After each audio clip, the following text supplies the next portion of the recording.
우리의 닥친 현실의 어려운 문제들, 그런 문제들을 통해서 이런 고백들이 알고는 있지만 그 전에는 이런 고백들을 했지만 현실에 닥친 문제로 인해서 이런 고백이 잘 되지 않을 때가 있습니다.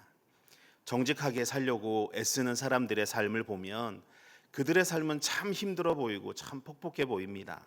그런데 정작 하나님을 두려워하지 않는 사람들, 오히려 그래서 악한 일을 하는 사람들은 더 세상에서 승승장구하는 그런 모습을 보이기도 하죠. 또 믿음으로 살려고 몸부림치고 발버둥치는 그런 사람들의 눈에 보면 눈물이 마르지 않습니다. 계속해서 닥치는 환난과 어려움으로 눈에 눈물이 마르질 않는데 하나님 없이 사는 사람들, 그 사람들의 삶을 이렇게 들여다보면 아무 근심 걱정 없이 그냥 평안해 보일 때가 있습니다. 그때 여러분들은 어떤 생각이 드십니까? 하나님 정말 나를 보고 계십니까? 하나님 정말 저를 보고 계십니까? 의롭게 산다는 것이 도대체 이 세상에서 어떤 의미가 있습니까? 아니, 의미가 있긴 있습니까? 이런 질문들을 하게 되죠. 나는 참 아무것도 없지만 그래도 믿음 하나 가지고 말씀 지키려 발버둥 치며 사는데, 그렇게 하지 않는, 하나님을 모르는, 하나님을 알지만 악하게 사는 여러 종류의 그런 하나님의 뜻과는 반대되는 사람들의 삶을 보면 오히려 세상에서 승승장구하는 모습을 볼 때 이런 질문들이 우리 스스로 나오기도 하죠. 이런 생각을 하는 사람들이 어쩌면 우리가 생각할 땐 참 믿음이 없다, 믿음이 없는 사람이다 라고 생각할 수 있지만 그렇지 않습니다. 오히려 믿음이 있는, 하나님을 잘 믿는 사람들이 깊이 던지는 질문이기도 합니다. 오히려 믿음이 있기 때문에 괴롭고 또 당한 현실의 모순이 더 아프게 다가오는 걸 수도 있는 것이죠. 시편 73편 기자인 아삽, 이 아삽이 바로 그런 일을 겪고 있었던 것 같습니다. 2절 말씀을 보면 이렇게 기록하고 있죠. 나는 거의 넘어질 뻔하였고 나의 걸음이 미끄러질 뻔하였으니. 네, 그가 아삽이 본 것이 바로 악인의 형통이었습니다. 이 아삽이 거의 넘어질 뻔하였고 미끄러질 뻔하였다. 악인의 형통을 보고 내가 그만큼 실족당할 뻔했다라고 말합니다. 그런데 17절에서 이 아삽은 실족할 만한 상황 가운데 반전의 고백을 하고 있죠. 17절 말씀입니다. 하나님의 성소에 들어갈 때에야 그들의 종말을 내가 깨달았나이다.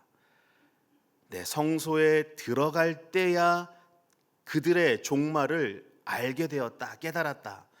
세상에서는 승승장구하고 있는 그런 모습을 보이지만 그로 인해서 그들의 형통함이 나를 실족시킬 뻔했지만 하나님의 성소에 들어갈 때야 그들의 종말이 지금 살고 있는 그 모습이 아닌 하나님이 주실 종말이 있구나라는 것을 깨닫게 되었다 말합니다.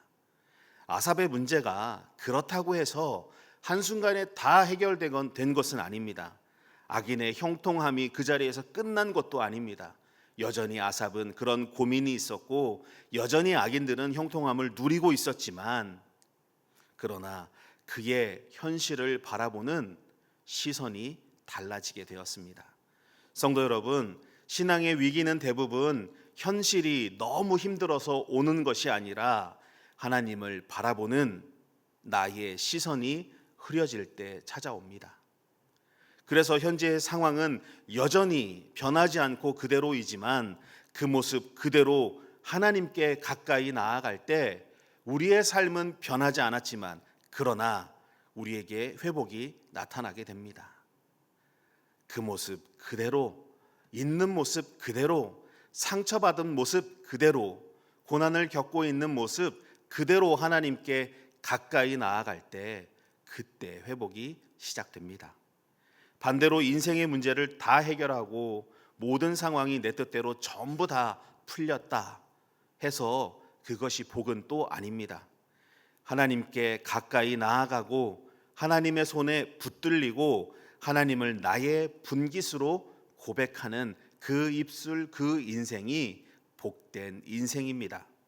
오늘 본문을 통해서 세 가지의 말씀을 함께 나누려고 합니다. 그 첫 번째가 성소에 들어갈 때 인생을 보는 눈이 달라진다는 것입니다. 다시 한번 17절 말씀입니다. 하나님의 성소에 들어갈 때야 그들의 종말을 내가 깨달았나이다. 네, 아삽은 앞부분에서, 오늘 본문 그 앞에 있는 부분에서 악인의 형통함을 보고 흔들렸다는 내용을 말하고 있죠. 1절부터 9절까지의 말씀입니다. 하나님이 참으로 이스라엘 중 마음이 정결한 자에게 선을 행하시나 나는 거의 넘어질 뻔하였고 나의 걸음이 미끄러질 뻔하였으니 이는 내가 악인의 형통함을 보고 오만한 자를 질투하였음이로다. 그들은 죽을 때에도 고통이 없고 그 힘이 강건하며 사람들이 당하는 고난이 그들에게는 없고 사람들이 당하는 재앙도 그들에게는 없나니 그러므로 교만이 그들의 목걸이요 강포가 그들의 옷이며 살찜으로 그들의 눈이 솟아나며 그들의 소득은 마음의 소원보다 많으며 그들은 능욕하며 악하게 말하며 높은 데에서 거만하게 말하며 그들의 입은 하늘에 두고 그들의 혀는 땅에 두루 다니도다. 네, 악인들의 행하는 그 모습을 아삽이 보고 표현한 것입니다. 자세하게 어떤 일들을 기록하지는 않았지만 이렇게만 봐도 그들의 악한 행실이 얼마나 악했는지, 그리고 그걸 바라보고 있는 아삽은, 이 시편 기자는 얼마나 하나님에 대한 질문이 많이 생겼겠습니까? 이런 자들이 계속해서 더 승승장구하는 모습을 보고 있는 그 아삽의 그 마음은 실족할 수밖에 없는 상황이지 않겠습니까? 악인들은 오만하고 교만하고 계속해서 강건하고 재앙도 당하지 않고 물질도 점점 더 많이 가졌고 악하게 굴지만 오히려 더 잘 된다, 이렇게 말하고 있습니다. 그들의 모습을 보니 아삽은 자신의 정결함 또 믿음의 삶은 오히려 헛된 것이 아닌가라는 깊은 회의에 빠진 것처럼 보이기도 하죠.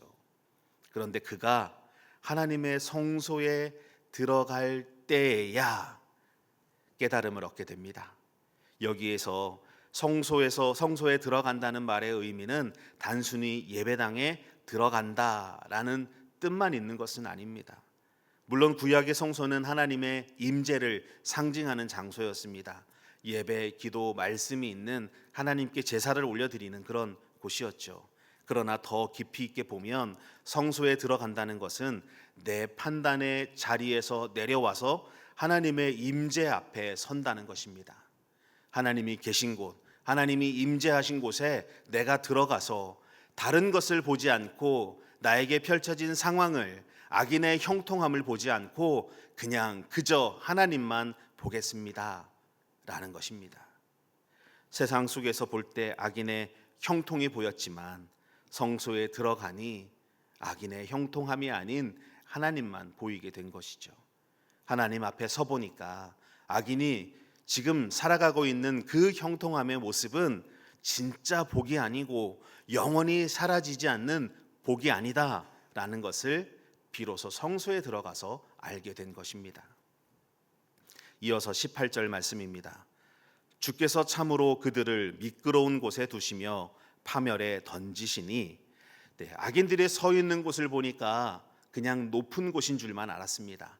자신이 높다 하여 살아가고 있는 악인들의 그 모습을 볼 때 높은 곳에 있구나, 높은 사람들이구나 라고만 생각을 했는데 성소에 들어가서 보니 그곳은 어떤 곳입니까?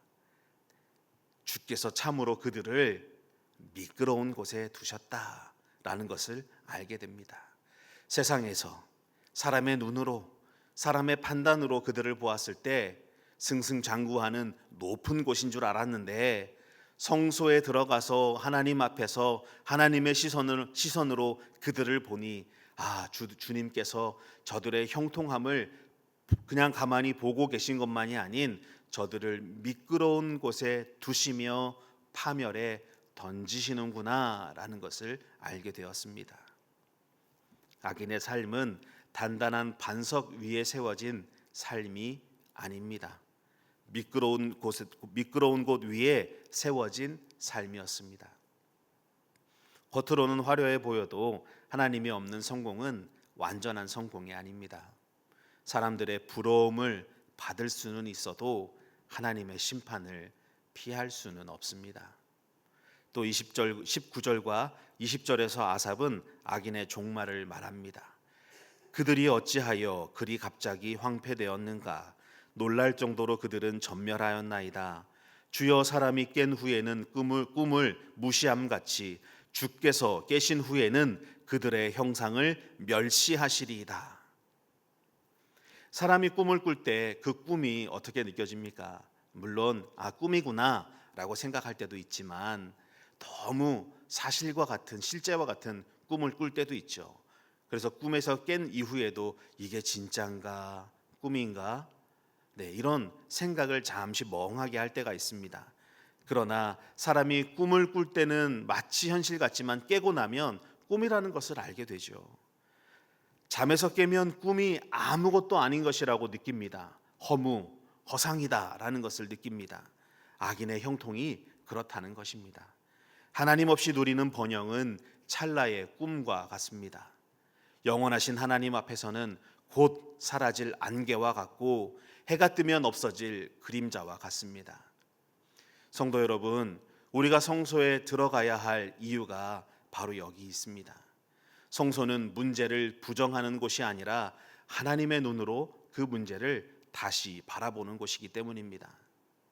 우리가 세상에만 있으면 비교의 눈이 계속 커집니다. 타인의 성공이 눈에 더 들어오고 그래서 그 성공을 보며 나의 미약함이 또 보여집니다. 하나님을 안 믿는 주위 사람들은 형통하고 평안해 보입니다. 그러나 하나님을 믿는 나는 형통하지도 않고 평안하지도 않습니다. 자꾸 계속해서 비교의 눈만 커지게 되죠. 세상의 눈은 무엇을 얼마나 소유했는가를 보게 하지만 성소는 하나님과의 관계를 보게 합니다. 우리가 성소에 들어가야 할 이유 중 하나입니다. 계속해서 세상의 눈은 저 사람이 무엇을 가졌는지, 저것을 어떻게 소유했는지를 보게 하지만 성소에 들어갔을 때 사람을 보는 것이 아니라, 저의 소유를 바라보는 것이 아니라 하나님과 나, 그 외에는 아무것도 보이지 않기 때문입니다. 오늘 우리가 드리고 있는 수요 예배도 바로 그런 자리입니다. 한 주간의 한복판에 우리는 다시 성소로 들어왔습니다. 주일의 은혜를 붙잡고 월요일, 화요일을 지나왔지만 세상에 살아가는 동안 세상에서 들리는 소리, 세상에서 바라보는 비교의 것들, 삶의 무게, 이런 것들이 우리의 마음을 계속해서 흔들게 되죠. 그래서 수요일 우리는 다시 하나님 앞으로, 말씀 앞으로 나와야 합니다. 수요 예배는 단순히 때가 되었으니 수요일이니까 한 번 더 드리는 예배가 결코 아닙니다. 세상의 것들로 인해 흐려진 나의 시선이 다시 하나님을 향하는 자리입니다. 흔들린 마음을 다시 말씀이라는 반석 위에 세우는 자리입니다. 내 문제의 크기만을 재는 시간이 아니라 예배는 하나님의 크심을 바라보는 시간입니다. 그러므로 사랑하는 성도 여러분, 이해되지 않는 현실 앞에서 성소로 들어가시길 바랍니다. 이해되지 않는 현실을 계속해서 세상의 눈으로 바라보고 있으면 나의 부족함만 보이고 누군가의 큰 것만 보이게 됩니다. 성소에서 기도하고 말씀 앞에 서고 하나님을 바라보시길 바랍니다. 문제의 해결이 당장 이루어지지 않는다 할지라도 하나님 앞에 서면 문제를 보는 눈이 달라집니다. 두 번째는 하나님께 가까이 가면 주께서 나의 오른손을 붙들어 주십니다. 21절과 22절 말씀입니다. 내 마음이 산란하며 내 양심이 찔렸나이다. 내가 이같이 무지함으로 주 앞에 짐승이오나. 성소에서 악인의 종말을 깨닫게 된 시인 아삽은 남을 판단하기보다 자신의 모습을 들여다보게 됩니다. 그는 자신의 마음이 얼마나 산란했는지, 자신의 판단이 얼마나 어리석었는지를 고백하고 있죠.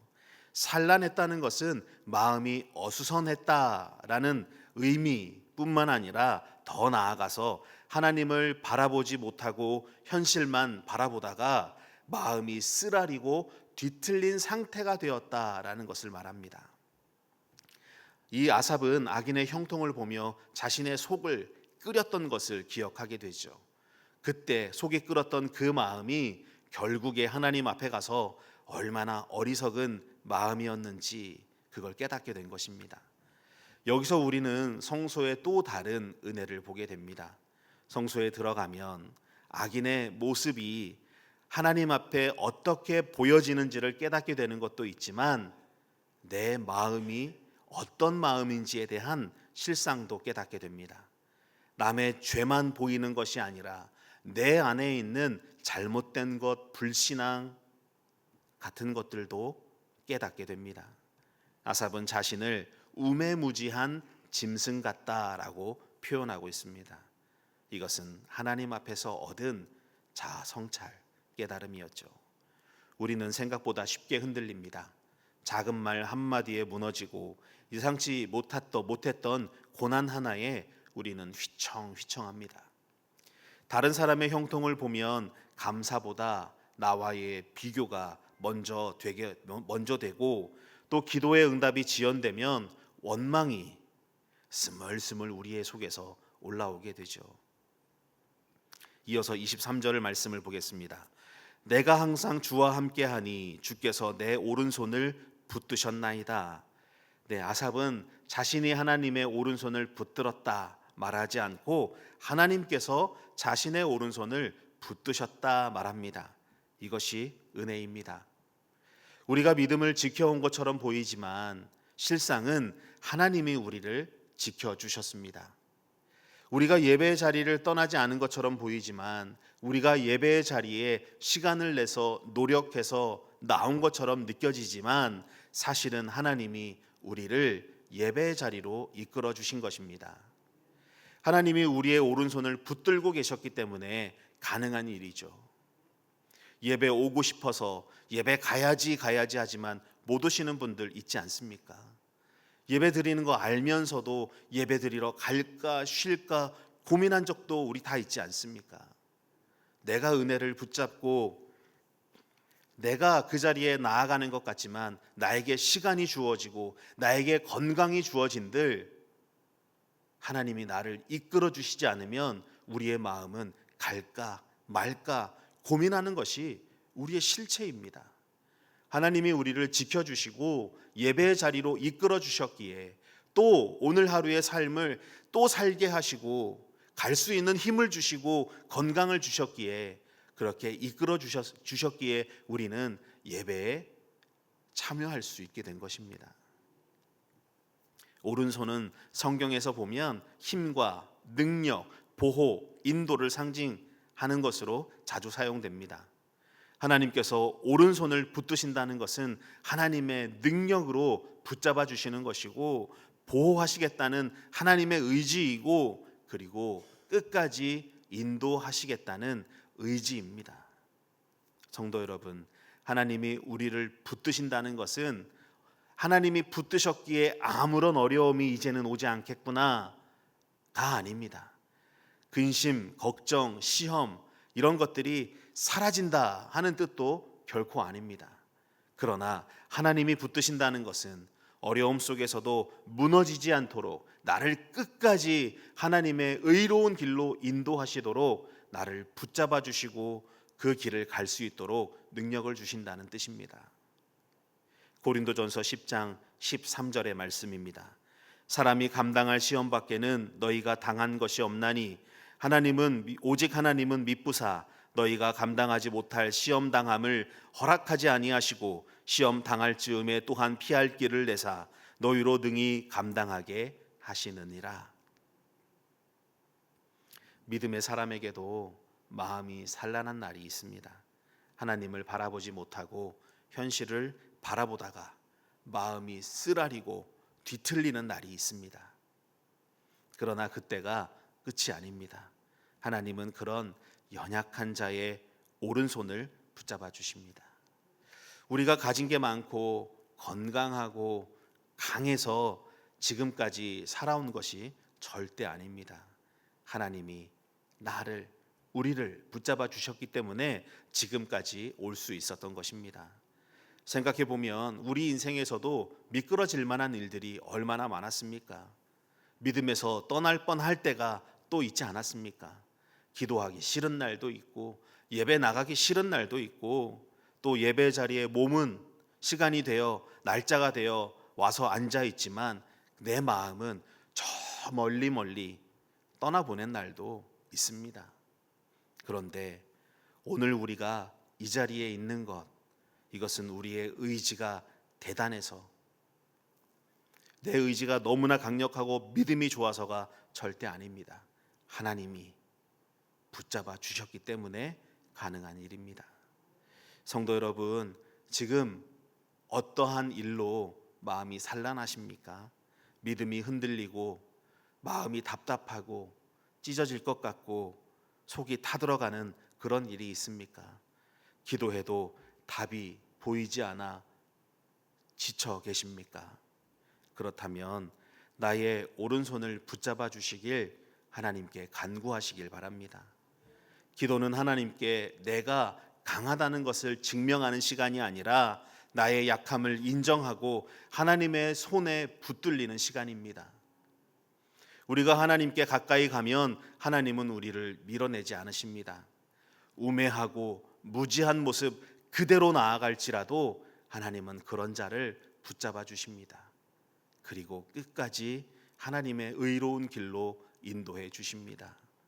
우매하고 무지한 모습 그대로, 나약한 모습 그대로, 사람들에게는 좋은 믿음이 있고 신앙이 좋은 것처럼 보였지만 실상은 그렇지 않더라도 그 모습 그대로 주님께로 나아갈 때 하나님은 나를 끝까지 붙잡아 인도해 주실 것입니다. 또 마음이 산란하다 못해 찢어지다 못해 너덜너덜해진 상한 마음으로 또 주님께로 나아가십시오. 하나님은 그 마음도 외면하지 않으십니다. 하나님은 찢어지다 못해 너덜너덜해진 우리의 심령까지도 싸매시며 위로하시며 인도해 주십니다. 24절 말씀입니다. 주의 교훈으로 나를 인도하시고 후에는 영광으로 나를 영접하시리니. 그리고 하나님은 붙드시는 것만으로 끝나는 것이 아니라 인도하시는 분, 우리의 오른손을 붙드신 하나님은 우리를 말씀으로 인도하시고 마침내 영광으로 영접해 주십니다. 그러니 오늘의 삶이 어렵다고 낙심할 필요가 없습니다. 하나님이 붙드신 길은 결국 영광으로 이어지기 때문입니다. 마지막 세 번째, 하나님 자신을 분깃으로 삼은 사람은 참으로 복된 사람입니다. 25절과 26절 말씀입니다. 하늘에서는 주 외에 누가 있으리요, 땅에서는 주밖에 내가 사모할 이 없나이다. 내 육체와 마음은 쇠약하나 하나님은 내 마음의 반석이시요 영원한 분깃이시라. 이 시편 73편의 절정이 바로 지금 읽은 본문입니다. 아삽은 처음에 악인의 형통함을 부러워했죠. 그러나 성소에 들어가서 세상의 것이 아닌, 세상의 눈이 아닌 하나님의 시선으로 그 현실을 바라보게 되었을 때 나를 붙잡으신 하나님의 은혜를 깨닫게 되었습니다. 이에 아삽은 더 이상 악인의 형통함을 부러워하지 않게 되었죠. 오히려 하나님을 자신의 전부라고 고백하고 있습니다. 하늘에서는 주 외에 누가 내게 있으리요, 땅에서는 주밖에 내가 사모할 이 없나이다. 감정적으로 문제가 해결됐다 해서 감정적으로 내뱉은 말이 아닙니다. 깊은 영적의 방황, 그리고 그 후에 깨달음, 그 끝에 나온 신앙의 결론입니다. 하나님 없이 가진 모든 것의 결국은 다 잃어버릴 것들이지만 하나님을 가진 사람은 모든 것을 다 잃는다 하여도 하나님을 잃지 않는다는 사실을 깨닫고 한 고백이죠. 26절 말씀입니다. 내 육체와 마음은 쇠약하나 하나님은 내 마음의 반석이시요 영원한 분깃이시라. 네, 가지고 있는 모든 것을 다 잃어도 하나님만 가지고 있으면, 하나님만 믿고 있으면, 하나님만 붙잡고 있으면 내 육체와 마음은 쇠약해질지라도 내 마음은 반석이요 영원한 분깃이라. 하나님에 대한 고백을 하고 있습니다. 나는 마음이 약하고 육신이 약한 사람입니다. 그러나 하나님은 내 마음의 반석이시요 영원한 분깃이라고 고백하게 됩니다. 우리의 육체와 마음은 시간이 지남에 따라 쇠약해지고 변합니다. 사람은 생각보다 강하지 않습니다. 변합니다. 육체는 변합니다. 마음과 생각도 변합니다. 식성도 바뀌게 되죠. 습관도 바뀌게 됩니다. 3살 버릇 80까지 간다라고 하지만 또 바뀌는 사람도 많습니다. 아무리 믿음 좋은 사람이 있다 할지라도 큰 시련과 고난 앞에서 흔들릴 수밖에 없습니다. 그러나 하나님은 우리의 반석이시죠. 반석은 흔들리지 않는 기초입니다. 우리는 약하기 때문에 상황에 따라, 시련에 따라, 고난에 따라 우리는 흔들릴 수밖에 없습니다. 살아가는 삶의 환경에 따라 변할 수밖에 없습니다. 그러나 흔들리지 않는 기초 대신 하나님께서 나와 함께 하신다면 나는 흔들릴지언정 하나님은 흔들리지 않으십니다. 내 마음은 무너져 내릴지언정 하나님은 무너져 내리지 않으십니다. 내 육체는 쇠약해지지만 하나님은 영원하십니다. 하나님이 나의 분깃이고 영원하신 분이기 때문에 그렇습니다. 하나님은 우리의 분깃, 나의 분깃이라. 분깃은 몫이고 기업입니다. 아삽은 이제 악인의 소유를 부러워할 필요가 없게 되었습니다. 왜? 하나님과 나와의 관계를 성소에 들어가서 깨달았기 때문에, 하나님과 나와의 관계가 나의 영원하신 분깃 되신 하나님이심을 알았기 때문에 이 세상에 없어질 것에 대한 소유를 더 이상 부러워할 필요가 없고, 영원하신 나의 분깃, 나의 기업, 그 하나님을 깨달았기에 더 이상 악인의 형통함에 대한 부러움을 갖지 않게 되었습니다. 하나님이라는 영원한 분깃을 깨닫게 되었습니다. 이것이 믿음의 성숙입니다. 처음에는 하나님께 무엇을 달라 기도하지만 문제를 해결해 달라, 길을 열어 달라, 필요한 것을 채워 달라 기도합니다. 물론 그런 기도 꼭 필요합니다. 그러나 믿음이 깊어지면 기도의 중심이 바뀌게 되겠죠. 하나님의 뜻을 알고 행하게 하옵소서. 문제 속에서도 주님을 잃지 않고 문제를 바라보지 않고 하나님을 바라보게 하옵소서. 나의 뜻보다 주님의 뜻이 이루어지게 하옵소서. 기도의 중심이 변하게 됩니다. 아삽의 관점이 바뀌었던 것처럼 믿음의 성숙한 자의 기도는 믿음의 기도, 그 기도의 중심이 바뀌게 됩니다. 물론 이렇게 기도한다 해서 마음이 하나도 아프지 않은 것은 아닙니다. 그러나 하나님을 분깃으로 삼은 사람은 무너질지언정 그 사람의 끝이 아니라는 것을 알게 되죠. 왜냐하면 하나님이 그 사람의 반석이시기 때문에 그렇습니다. 이어서 27절 말씀, 하나님을 떠난 자의 결말이 나오죠. 무릇 주를 멀리하는 자는 망하리니 음녀같이 주를 떠난 자를 주께서 다 멸하셨나이다. 하나님을 멀리하는 길이 망하는 길입니다. 여기서 음녀같이 주를 떠난 자라는 표현이 나오죠. 이는 단순히 도덕적인 타락만을 말하는 것이 아닙니다. 하나님보다 물질을 더 사랑하는 것, 하나님의 뜻보다 자기의 욕망을 더 내세우려는 것, 하나님이 아닌 것을 의지하는 영적 음란을 말합니다. 하나님을 떠나서 얻은 성공은 성공이 아닙니다. 하나님을 잃어버리고 누리는 형통은 형통이 아닙니다. 하나님과 멀어졌는데 평안하다, 그것은 평안이 아닙니다.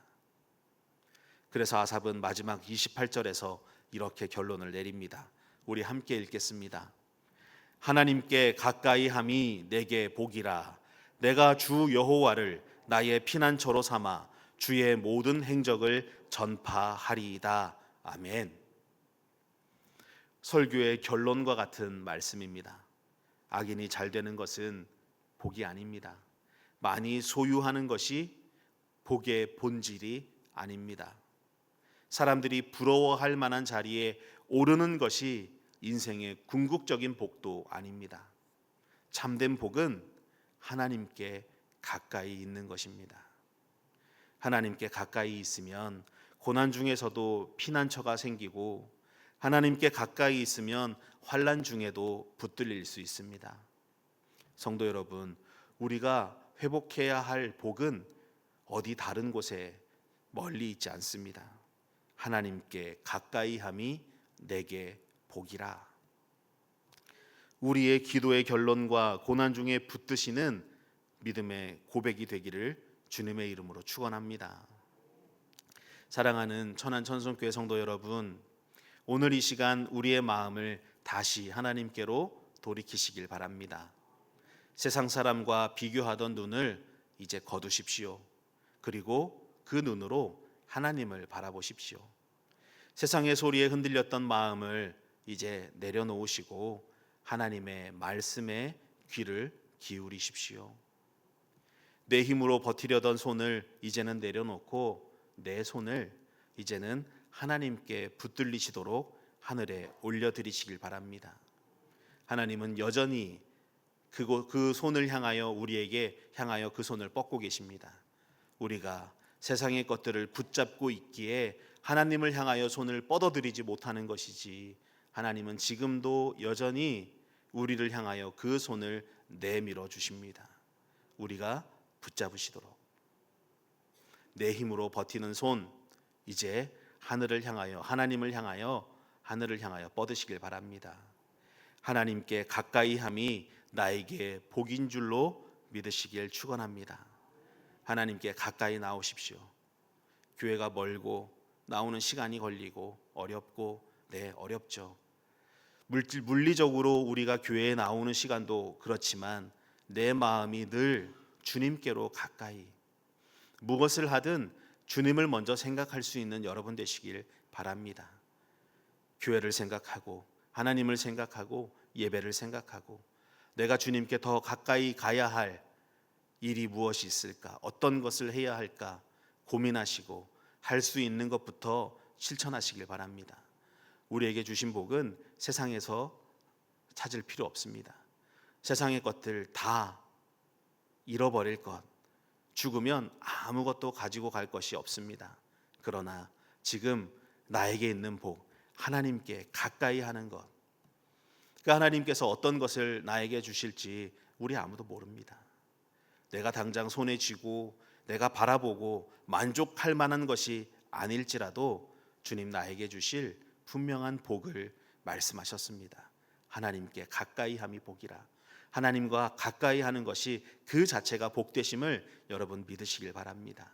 내 삶이 형통하게 변하고 물질이 더 늘어나고 아픈 육신이 치료되고 이런 것도 우리에게 필요하고 복이 될 수 있지만, 하나님께 가까이 하는 것, 예배드리는 것, 기도하는 것, 하나님께 가까이 하기 위하여 하나님 주신 말씀을 지키는 것, 내 삶의 어떤 모습이 눈에 띄게 드러나지 않고 변하지 않는다 할지라도 하나님 나에게 무엇을 기뻐 받으실까 고민하시는, 신앙의 고민을 하시는 우리 천안천성교회 성도님들 되시길 주님의 이름으로 축원합니다.